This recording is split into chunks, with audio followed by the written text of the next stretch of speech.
right outside the van.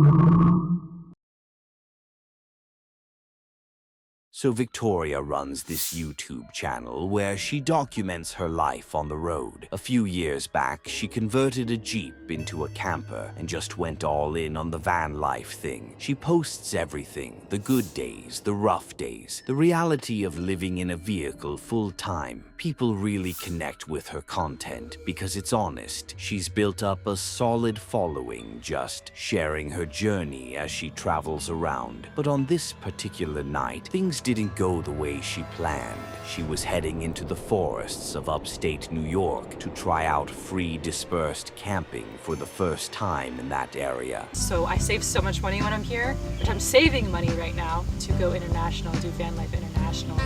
So we're gonna do that first, and then I'm going to, for the first time ever, I'm going to find free dispersed camping, probably in New York. We're going to go to New York today. And I've never done this in this area, so I don't know what I'm going to find. Hopefully it works out. Hopefully I'll have somewhere to sleep tonight. But let's get some groceries first. She decided to try dispersed camping in the New York forests, something she'd never done in that region before. After some driving, she located what looked like a decent spot and pulled in. I'm not much of a hiker, but these woods are so serene. It's very nice out here. I want to tell you guys what I'm doing after this. I'm going somewhere else.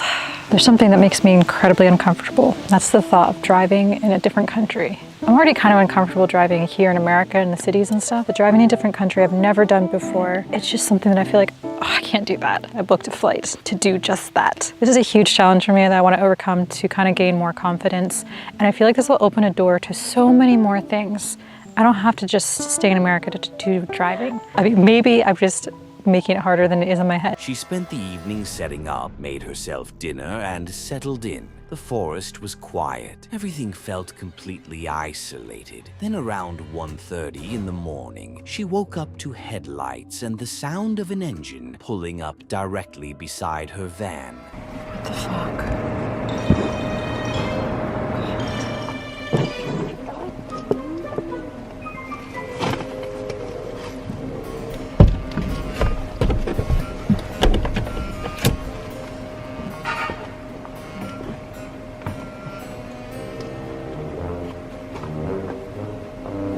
You guys gonna kick me out of this spot?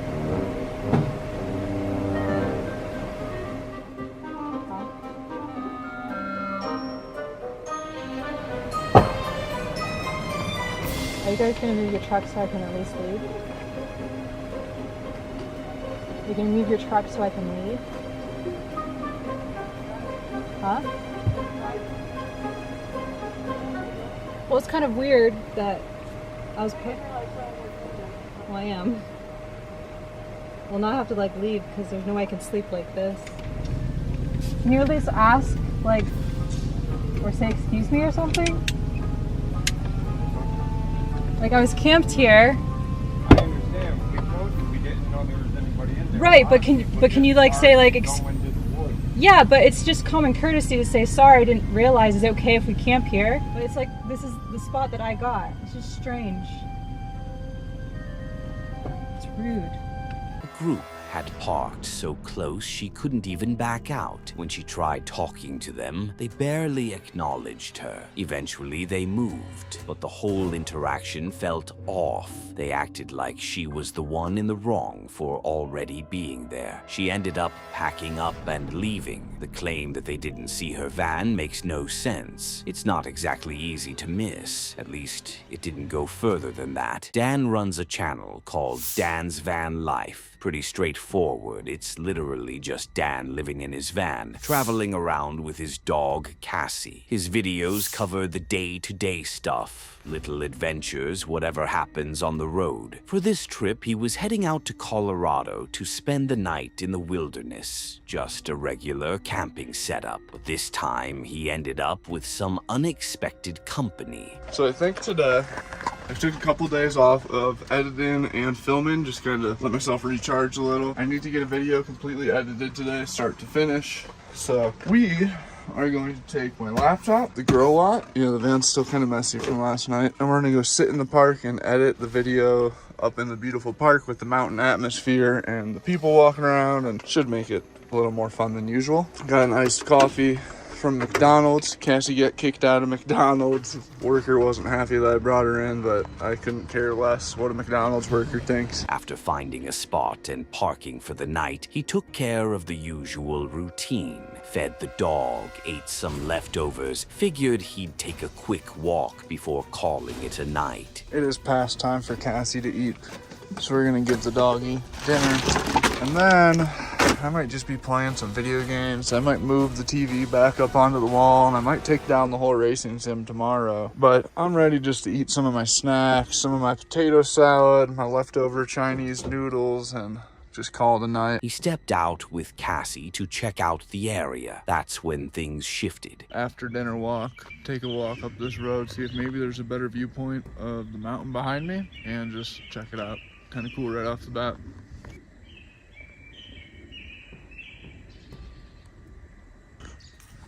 It's like horse poop. There's either a moose or a horse right outside of the van right now. And he just made a scary noise. Or a bear. Holy shit. There's a bear right outside the van. Hey, bear.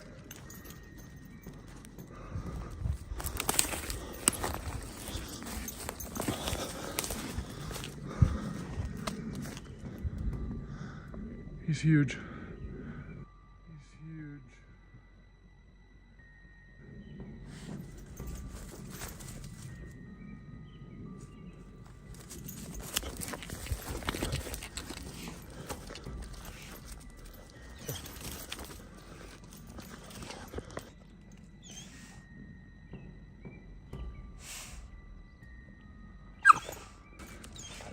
If I wouldn't have said something, he was gonna go in the van.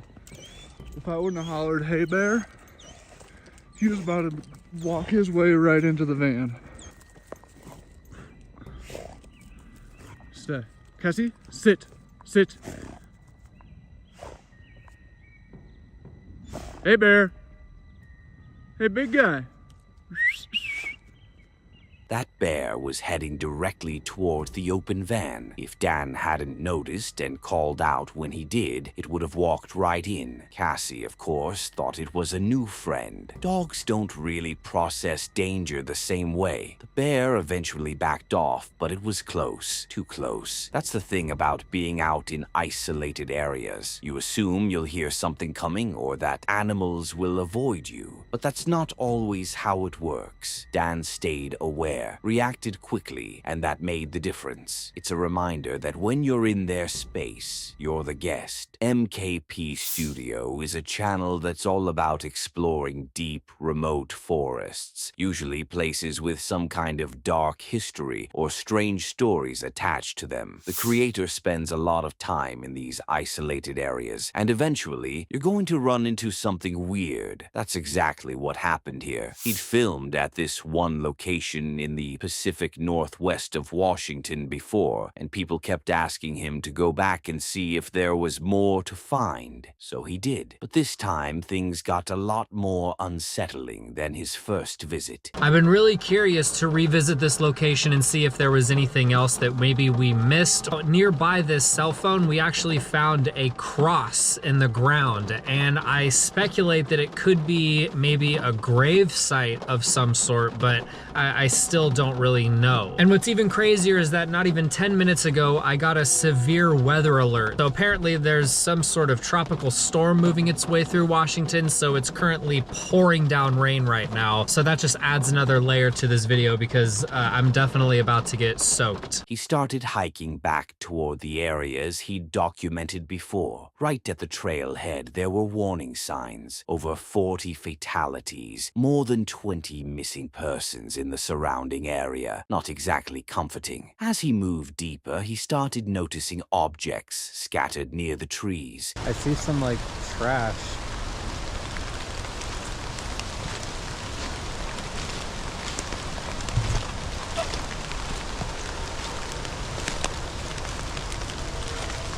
Yo, it's a suitcase. and a tire.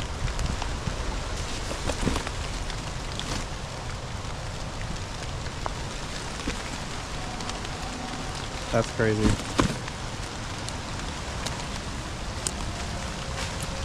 So I think we're just gonna keep hiking up there and see what else we can find. But we got ourselves a tire, a suitcase, and a weird looking blanket. A travel suitcase, a blanket, a tire. Not the kind of stuff you'd expect to find miles into the woods. A little further up, he came across missing person flyers and an old sleeping bag. Inside the bag was a shotgun shell. Then he reached the spot with the cross, the same one from his previous visit, except now something had changed. This is the area that I found the cell phone and the cross, and you can see the cross right there. It seems to have fallen over. This was the exact area where we found that phone ringing. I came down this trail near this waterfall and I started hearing ringing, and I was trying to figure out where it was coming from, and it was right over here. So let's go see if anything's changed.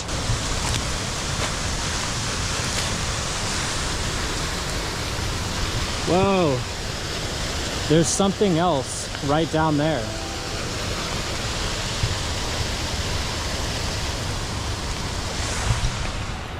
There is something else over here. Whoa. It says, "Forgive us." This was not here the last time. This was the original one that we found, but it's fallen over. But there's this new one right next to it that says, "Forgive us." Someone had returned to replace the fallen cross with a new one. The inscription read, "Forgive us." That raises a lot of questions. Why come back? Why mark this spot twice? What actually happened here? He kept exploring, and what he found next almost made him shut the camera off entirely. I think I just found something.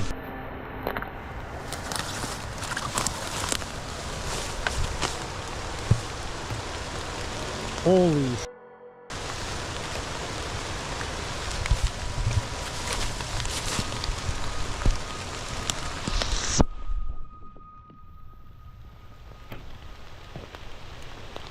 What?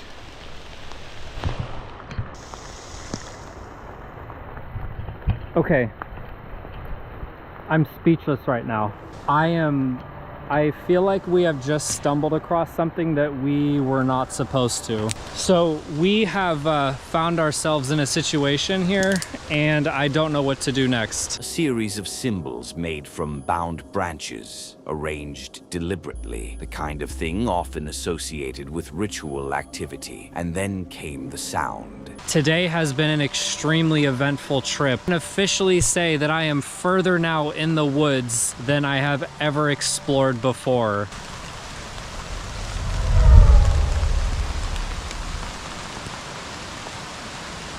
Whoa.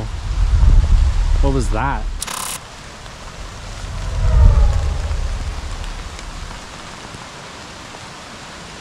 Whoa. What was that? What was that? That sounded like a drone, maybe? That was really loud. I've never heard that before. That noise doesn't match anything you'd normally encounter out there. After hearing it, he didn't wait around. He turned back and headed straight to his car. There's no clean explanation for what's going on in that area. The missing persons, the personal belongings, the cross, the symbols. None of it connects in an obvious way. Maybe someone was attacked while traveling through. Maybe the symbols mean something specific to a group using that area. Or maybe it's all coincidence and we're reading too much into scattered evidence. Either way, he got out, and that's probably the right call. There's another encounter linked on your screen that didn't end as calmly as this one. Check it out and subscribe for weekly stories that feel a little too real.